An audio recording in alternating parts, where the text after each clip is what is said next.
الحمد لله نحمده ونستعينه ونستغفره ونعوذ بالله من شرور أنفسنا ومن سيئات أعمالنا ونعوذ بالله من شرور أنفسنا ومن سيئات أعمالنا ونعوذ بالله من شرور أنفسنا ومن سيئات أعمالنا من يهده الله فلا مضل له ومن يضلله فلا هادي له ونشهد أن لا إله إلا الله وحده لا شريك له ونشهد أن سيدنا ومولانا محمدا عبده ورسوله وصلى الله تعالى عليه وعلى آله وصحابه وأزواجه وذرياته ومن تبعهم بإحسان إلى يوم الدين أما بعد فأعوذ بالله من الشيطان الرجيم بسم الله الرحمن الرحيم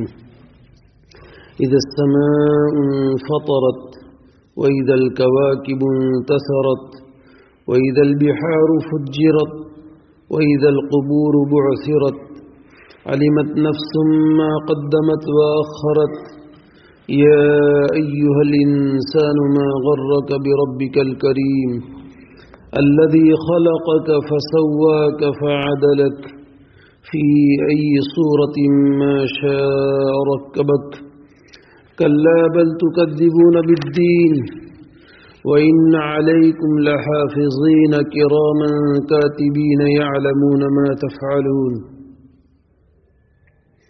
إن الأبرار لفي نعيم وإن الفجار لفي جحيم يصلونها يوم الدين وما هم عنها بغائبين وما أدراك ما يوم الدين ثم ما أدراك ما يوم الدين يوم لا تملك نفس لنفس شيئا والأمر يومئذ لله.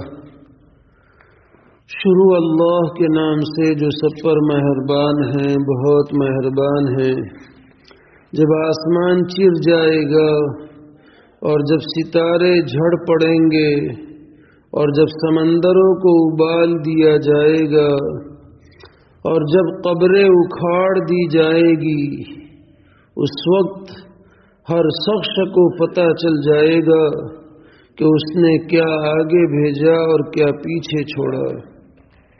اے انسان، تجھے کس چیز نے اپنے اس پروردگار کے معاملے میں دھوکہ لگا دیا ہے جو بڑا کرم والا ہے، جس نے تجھے پیدا کیا، پھر تجھے ٹھیک ٹھیک بنایا، پھر تیرے اندر اعتدال پیدا کیا، جس صورت میں چاہا اس نے تجھے جوڑ کر تیار کیا. ہرگز ایسا نہیں ہونا چاہیے، لیکن تم جزا و سزا کو جھٹلاتے ہو، حالانکہ تم پر کچھ نگراں فرشتے مقرر ہیں، وہ معزز لکھنے والے جو تمہارے سارے کاموں کو جانتے ہیں. یقین رکھو کہ نیک لوگ یقیناً بڑی نعمتوں میں ہوں گے اور بدکار لوگ ضرور دوزخ میں ہوں گے.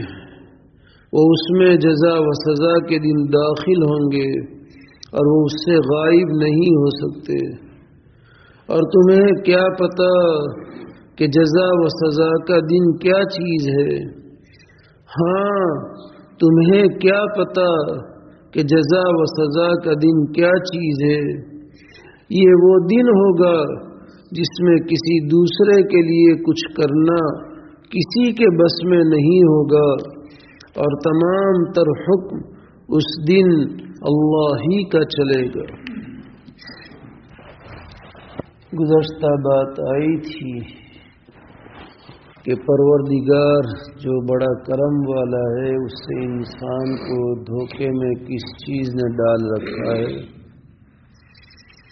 اللہ تعالیٰ کے کرم نے، اللہ تعالیٰ کے ستار ہونے نے، اللہ تعالیٰ کے حلیم اور بردبار ہونے نے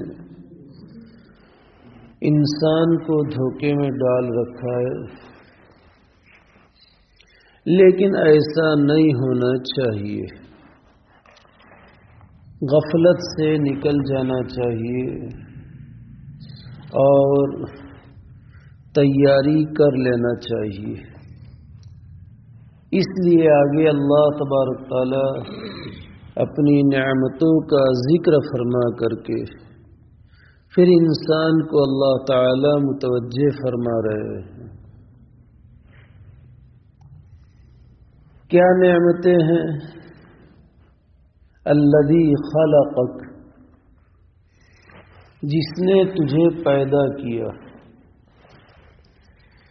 اللہ تعالیٰ نے نعمت خلق سے جو ہمیں نوازا، پیدا کرنے کی نعمت سے، بہت بڑی نعمت ہے. اور بن مانگے، بلا آرزو اور تمنا کے اللہ تعالیٰ نے ہمیں وجود بخشا ہے. ہم کچھ بھی نہ تھے، اور جب کچھ بھی نہ تھے تو درخواست کرنے کی کوئی بات ہی پیدا نہیں ہوتی. کوئی آرزو ہو، کچھ ہو تو آرزو کرے، لیکن کچھ وجود ہی نہیں تھا تو آرزو تمنا کیسے کریں گے؟ لیکن اللہ تبارک و تعالی نے اپنے فضل سے پیدا فرمایا، اور پیدا بھی اللہ تعالی نے کن چیزوں سے پیدا فرمایا ہے اس پر بھی اگر ہم غور کریں. قرآن کریم نے، چونکہ یہ نعمت بڑی زبردست نعمت ہے، اس لیے اللہ تبارک تعالیٰ نے اس نعمت کو قرآن کریم میں متعدد جگہوں پر متعدد طریقوں سے بیان فرمایا ہے. اور اللہ تعالیٰ نے اس بیان فرمانے سے مقصود انسان کو آگاہ کرنا ہے، متنبع کرنا ہے کہ وہ اپنی پیدائش کو جانے، پیدا ہونے کی نعمت کو سمجھے، اور پھر کن چیزوں سے اللہ نے وجود بخشا اس کو بھی پہچانے. قرآن میں اللہ تبارک تعالیٰ نے ایک جگہ پر ذکر فرمایا کہ ہم نے انسان کو مٹی کے خلاصے سے پیدا کیا ہے. وَلَقَدْ خَلَقْنَا الْإِنسَانَ مِنْ سُلَالَةٍ مِّنْ طِينٍ، مٹی سے پیدا کیا. عامةً لوگوں کی طبیعت میں نظافت ہوتی ہے، صفائی ستھرائی ہوتی ہے، پاکی اور صافی ہوتی ہے. وہ لوگ گرد و غبار سے، میل کچیل سے، اور چونکہ گرد و غبار اور میل کچیل عموماً مٹی سے ہوتا ہے، اس وجہ سے وہ مٹی سے اپنے آپ کو دور رکھتے ہیں. کسان چونکہ اسے مٹی میں ہی کام کرنا ہے، اس لیے وہ مٹی سے وابستہ رہتا ہے. مزدور لوگ مزدوری کرتے ہیں، اور ان کی مزدوری بھی گرد و غبار والی جگہوں میں، مٹی والی جگہوں میں، اس لیے مٹی سے وہ تعلق رکھتے ہیں. لیکن آپ نے کبھی ان کو بھی دیکھا ہوگا کہ کسان مٹی میں کام کرنے کے بعد گھر پر آتا ہے یا کھیت میں ہی کہ مٹی کا کام پورا ہو گیا، اب اسے آرام سے بیٹھنا ہے. اور عموماً کسان لوگ اپنے گھروں کو کھیتوں میں بھی رکھتے ہیں، تو ہاتھ منہ دھو ڈالتے ہیں، غسل کرتے ہیں، اپنے کپڑوں کو جھٹک ڈالتے ہیں. اس کا سیدھا مطلب کہ چونکہ ضرورت تھی وابستہ رہنے کی، اس کے پاس رہنے کی، اس کے اندر رہنے کی ضرورت تھی، اس لیے رہے ہیں، ورنہ مٹی سے محبت نہیں کرتے. کانوں میں کام کرنے والے